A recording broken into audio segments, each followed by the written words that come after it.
पिछले साल 7 अक्टूबर को इजराइल हमास जंग शुरू हुई, जिसके बाद से मिडिल ईस्ट जंग की आग में जल रहा है। जंग को 1 साल होने को है, लेकिन ये जंग और ज्यादा घातक होती जा रही है। हमास, हिजबुल्ला, हूती और ईरान सभी से इजराइल चौतरफा घिरा हुआ है। पिछले 1 साल से मिडिल ईस्ट में जो कुछ हो रहा है, उसमें आज सबसे बड़ा सवाल ये खड़ा हो रहा है कि आखिर इस जंग का असली गुनहगार कौन है, जिसके चलते ये जंग थमने की बजाय और ज्यादा भड़क रही है। मिडिल ईस्ट के अगर इस वक्त की हालातों की बात करें तो इजराइल से लेकर फिलिस्तीन, लेबनान, सीरिया, यमन से होते हुए ईरान तक बदले का खेल पहुंच चुका है। अब इजराइल ईरान के साथ भी आमने सामने की जंग लड़ रहा है। दरअसल 1 अक्टूबर की रात जब यरूशलेम और तेल अवीव समेत इजराइल के कई ठिकानों पर ईरानी मिसाइल बरस रहे थे, तो क्या ईरान को पता नहीं था कि इजराइल इसका बदला लेगा। इजराइल बदले की बात भी कर रहा है, वहीं ईरान के सशस्त्र बल इस ऑपरेशन को कई गुना तीव्रता के साथ दोहराने के लिए रक्षात्मक और आक्रामक दोनों तरह से तैयार है। उनका कहना है कि यदि इजराइल का शासन और अमेरिका और यूरोप उनकी संप्रभुता या क्षेत्रीय अखंडता के खिलाफ कुछ भी करते हैं, तो इस ऑपरेशन का बहुत अधिक परिणाम के साथ दोहराया जाएगा।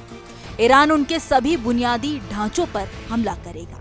दूसरी ओर हिजबुल्ला के आतंकवादियों के नाम पर जब इजराइल ने लेबनान में आसमान से धरती तक हमला बोला, तो क्या इजराइल को पता नहीं था कि कितने मासूम बच्चे और महिलाएं इसमें मारे जाएंगे, कितने निर्दोष लोग मारे जाएंगे। लेबनान में बर्बादी का दंश लोग भोग रहे हैं। आखिर मिडिल ईस्ट में तबाही का गुनहगार कौन है? मीडिया रिपोर्ट्स की माने तो फिलिस्तीन के वजूद के लिए लड़ने की दुहाई देने वाले हमास ने भी कभी सोचा नहीं था कि 7 अक्टूबर को इजराइल पर किया गया हमला इतना महंगा होगा। यहाँ तक कि उसके समर्थन में आए हिजबुल्ला और अन्य समर्थकों ने भी इसका अंजाम नहीं सोचा होगा। वो अंजाम अब लेबनान की राजधानी से लेकर सीमावर्ती इलाकों तक मौत और तबाही के रूप में दिख रहा है। तो सवाल है कि अरब में जो युद्ध की आग लगी है, जिस तरह अरब में वॉर छिड़ा है, उस वॉर के कितने गुनहगार हैं? मीडिया रिपोर्ट्स के मुताबिक अरब में वॉर के 10 गुनहगार बताए जा रहे हैं। बात अब युद्ध के लिए जिम्मेदारी की नहीं, बात अब गुनहगारी पर आ चुकी है, क्योंकि एक तरफ इजराइल है तो दूसरी तरफ ईरान से लेकर हिजबुल्ला और हमास है। लेकिन गुनहगार यही 4 नहीं है, इसमें 10-10 गुनहगार नजर आ रहे हैं। इसमें इजराइल है तो उसके समर्थन में आए अमेरिका भी है, इसमें नाटो है तो संयुक्त राष्ट्र भी है, इसमें हूती है तो सीरिया भी है। वहीं रूस का ईरान के पीछे होना भी एक बड़ा कारण है। अरब में वॉर के इन गुनहगारों को शायद आभासी नहीं है कि उन्होंने दुनिया को किस बर्बादी पर लाकर खड़ा कर दिया है। इजराइल से लेकर ईरान और हमास से लेकर हिजबुल्ला तक सबके पास अपने अपने तर्क है कि वो युद्ध क्यों कर रहे हैं। अमेरिका भी शांति का जाप करते करते इजराइल के पक्ष में हो गया है। इन सभी देशों और संगठनों ने अपने आप को सही ठहराने के चक्कर में अपना एक पक्ष चुन लिया है। इजराइल का तर्क है कि हिजबुल्ला और हमास से उसको खतरा है, इसलिए वो उनको बर्बाद करना चाहता है।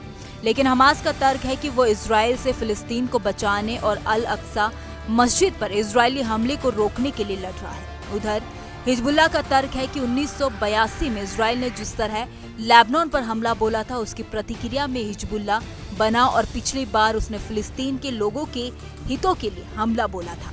उधर ईरान का तर्क है कि हिजबुल्ला को उसने बनाया है और हिजबुल्ला एक धर्म युद्ध लड़ रहा है, इसीलिए ईरान उसके पक्ष में है। इस सब का खामियाजा लोगों को भुगतना पड़ा। पिछले साल से शुरू हुई इस खूनी जंग ने हजारों लोगों को मौत के घाट उतार दिया है, लेकिन ये खूनी प्यास आखिर कब बुझेगी, कोई नहीं जानता। खैर, इस खबर में इतना ही। इस खबर को लेकर आपकी क्या राय है, आप हमें कमेंट सेक्शन में जरूर बताइए। वीडियो अगर पसंद आया हो तो वीडियो को लाइक और शेयर करना ना भूलें। बाकी देश और दुनिया की तमाम बड़ी अपडेट्स के लिए देखते रहिए न्यूज नेशन का डिजिटल प्लेटफॉर्म। न्यूज नेशन अब व्हाट्सएप पर खबरों की ताजा अपडेट के लिए न्यूज नेशन के इस QR कोड को स्कैन करें।